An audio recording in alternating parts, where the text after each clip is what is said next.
안녕하세요, 여러분. 네, 그동안 잘 지내셨어요? 벌써 이제 여름도 다 지나가고 내일이면 이제 9월 1일 이제 어, 가을이 시작되는 것 같아요. 여기도 점점 날씨가 아침에는 선선하고요. 그래도 낮에는 더위가 있어요. 낮에는 햇볕이 쨍쨍해서 그래서, 덥고 아침 저녁엔 선선해요. 그래서 저녁에 이제는 에어컨을 안 틀어도 잘 수 있는 그런 온도입니다. 오늘은 이제 캐나다란 나라에 대해서 한번 얘기해 볼까 해요. 이제 여러분들이 이제 캐나다 많이 이민 오시고 이제 유학을 하러 오시기도 하는데, 캐나다는 정말 살기 괜찮은 나라인지 한번 거기에 대해서 얘기해 볼까 해요. 이거는 제 이제 경험적인 이야기이기 때문에 조금씩 다 다를 수 있고 또 개인 차에 따라서 다를 것 같아요. 근데 제 경험에 빗대어서 얘기해 보자면 우선 캐나다는 이제 너무 큰 나라죠. 우리나라보다 엄청 세계에서 두 번째로 큰 나라라서 그리고 인구는 저희 나라보다 적습니다. 그래서 이 적은 인구가 이 큰 나라를 이제 떠받치기 위해서는 세금을 많이 내야 되는 거예요. 그래서 이를테면 공과금들이 너무 비싸요. 뭐 수도세라든지 전기세라든지 그리고 가스비라든지 다 비쌉니다. 그래서 뭐 일반 웬만한 가정이면 정말 뭐 한국에서는 수도세 얼마 안 나오잖아요. 여기는 물값이 한 달에 뭐 그냥 100불은 뭐 저희 4인 가족인데 100불은 나와요. 한 달에 10만 원은 나오는 것 같아요. 그래서 3개월에 한 번씩 내고 전기세도 정말 비싸요. 근데 전기세도 어떤 게 있냐면은 저소득층 같은 경우에는 전기세 감면을 받을 수가 있어요. 온타리오주는. 근데 그런 것도 있고 그 다음에 가스비는 그런 거 없는데 가스비는 그래도 이제 1년 내내 이제 꾸준히 냈을 때 그렇게 많이 차이는 안 나지만 겨울에 이제 난방을 틀려면은 또 가스비 좀 많이 나오죠. 그래서 이런 공과금이 한국보다 훨씬 비싼 이유는 이게 큰 나라이기 때문에 그리고 인구가 적으니까 더 많이 내는 것 같아요.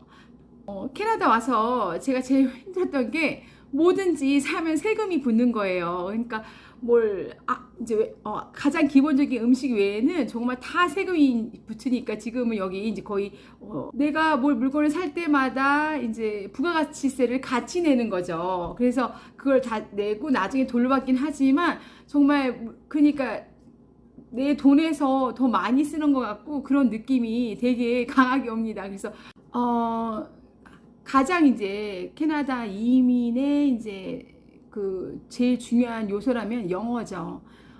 영어가 이제 이민하시기 전에 영어를 많이 준비하시긴 할 텐데 영어가 정말 부족하면은 이 생활 곳곳에서 너무 힘듭니다. 그리고 정보를 정말 이 취득할 수 있는 방법이 적어지고, 그러니까 이제 뭐 정보를 TV에서도 보거나 다른 사람을 듣거나 뭐 여러 가지 정보를 얻는 데 있어서 영어는 정말 너무너무 중요해요. 그래서 이제 캐나다 이민하는데 영어를 잘하면 정말 여기서 그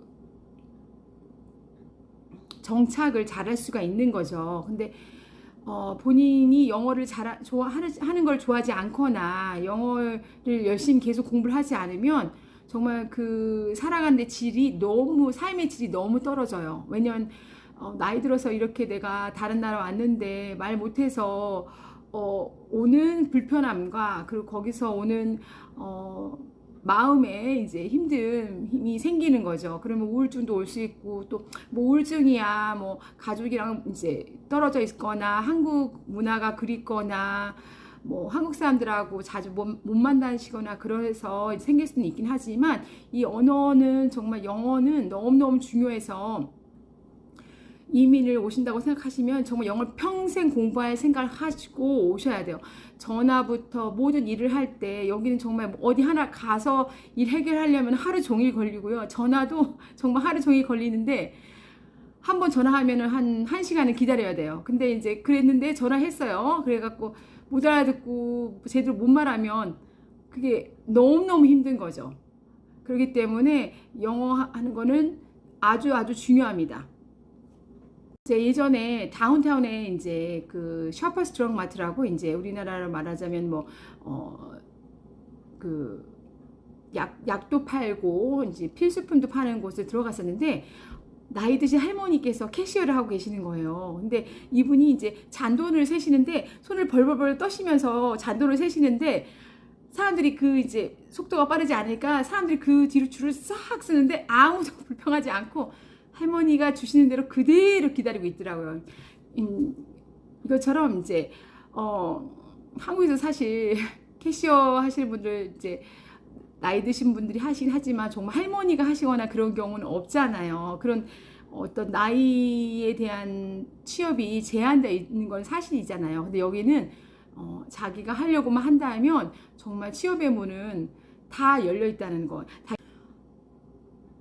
캐나다에서 그러면 생활비는 정말 한 가족은 정말 기본적으로 5,000불, 뭐 한국 돈으로 말하면 500만 원은 들은 것 같아요. 만약에 이제 이게 자동차세가 자동차 보험이 되게 비싸요. 그래서 그런 것도 뭐 1년에 300만 원, 3,000불 정도 들고요. 매달 막 그 정도씩 내고 정말 오랫동안 차를 이제 뭐 아무 사고도 없이 그러면은 좀 더 낮아질 수도 있긴 하는데 캐나다는 정말 한국에 비해서 자동차 보험 엄청 비싸고요. 그리고 이제 만약 집을 렌트 하신다면 렌트비가 따로 임대료를 내야 될 테고, 그 다음에 이제 각종 공과료, 이제 공과금 내셔야 되고, 그리고 이제 생활비 이제 음식값이 정말 이번에 너무너무 음식값이 비싸서 조금만 사도 정말 그냥 200불, 뭐 300불 금방 나가는 것 같아요. 코스코 가서 무조건 사면 300불 나오고, 월마트도 예전에는 웬만큼 사도 100불이 안 넘었는데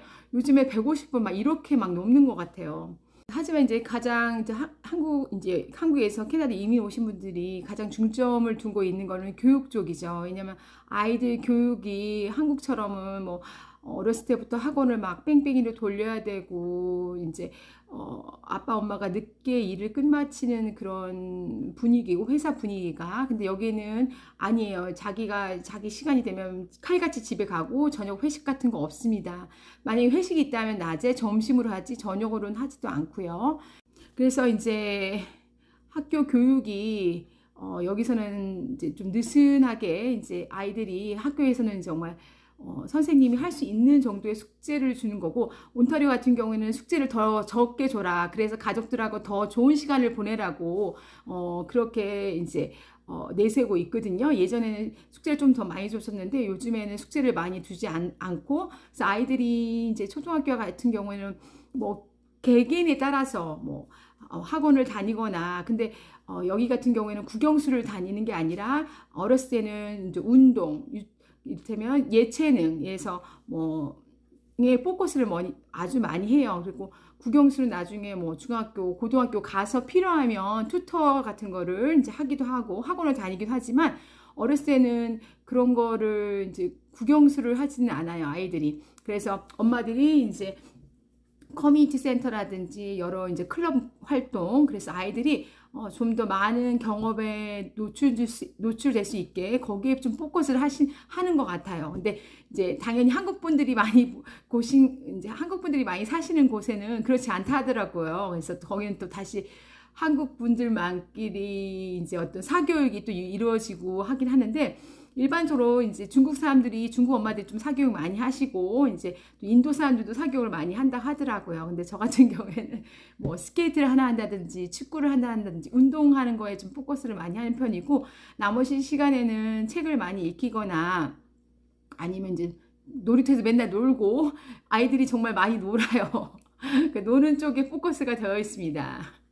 그래서 아이들한테는 좋은 나라예요. 즐거운 나라죠. 그리고 여기서는 공부를 잘하는 거가 하나의 재능일 뿐이지 다른 거 잘하는 아이도 다 이렇게 아이들을 존중하는 분위기예요. 공부를 잘하는 것만이 중요한 재능이 아니라 아이들을 이제 너는 이런 재능을 가지고, 당연히 사회가 여러의 재능을 가진 사람이 필요하기 때문에 공부를 잘했다고 해서 아주 그 아이가 뭐 한국에서는 그러잖아요. 좀 공부 잘하는 아이가 이제 우선시되는 그런 분위기인데 여긴 그렇지 않습니다.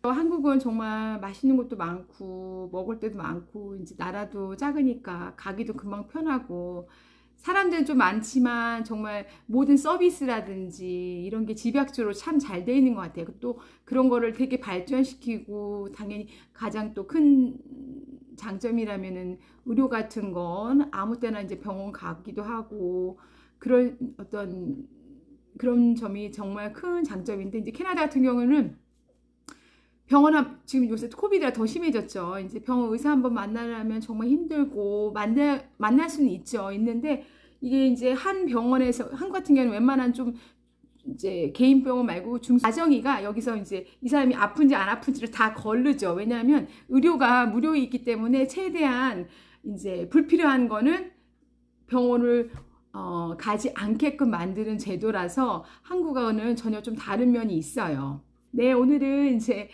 제 그냥 경험담이면서 이제 그냥 생각들을 이제 얘기해 봤는데요. 또 다음에 다른 얘기 또 다른 얘기를 준비해야 해서 이제 유튜브 올려볼게요. 네, 구독이랑 좋아요 부탁드려요. 안녕.